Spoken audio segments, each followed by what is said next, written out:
Ukraine needs a significant increase in weapons at a pivotal moment in Russia's invasion, and such support is the only way to a negotiated peaceful solution, NATO Secretary General Jens Stoltenberg said in Davos, Switzerland, during the World Economic Forum.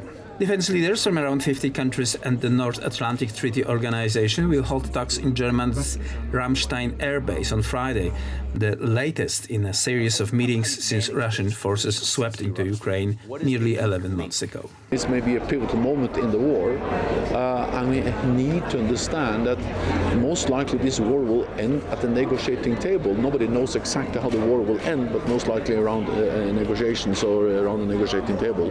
But what we do know is that the outcome of those negotiations will be totally dependent on the strength on the battlefield. So if we want Ukraine to prevail as an independent sovereign nation and a peaceful negotiated solution, more support for Ukraine is the way to peace, to a negotiated peace. They have a need for a wide range of different types of weapons and supplies, but we see the urgent need for more air defense systems. Therefore, I welcome the announcement from Canada, from the United States, from Germany and others to provide more advanced systems. Then, of course, we need also more armor, as we now see also allies are providing. But we need to remember that this is not only about providing new systems, it's also about ensuring that all the weapons we have already delivered are working, are functioning as they should, meaning that we need to supply enormous amounts of ammunition, of spare parts, of maintenance, to ensure that all the systems which are already there work as they should. President Putin has shown no sign preparing for peace. Therefore, he must realize that he cannot win on the battlefield. When he realizes that, then he will be willing to sit down and negotiate a solution that can ensure lasting peace and ensure that Ukraine prevails. I welcome that allies are stepping up. Germany has delivered significantly support to Ukraine with artillery, with ammunition, and also the advanced Patriot systems. And then some allies have also now announced that they are ready to deliver heavy battle tanks. So there is an ongoing consultations among allies. On Friday we will also meet with Ukraine in Ramstein, where we have the meeting of NATO allies and many partners in the US-led support group. This week, Britain raised the pressure on Berlin by becoming the first Western country to send Western tanks, pledging a squadron of 14 Challengers.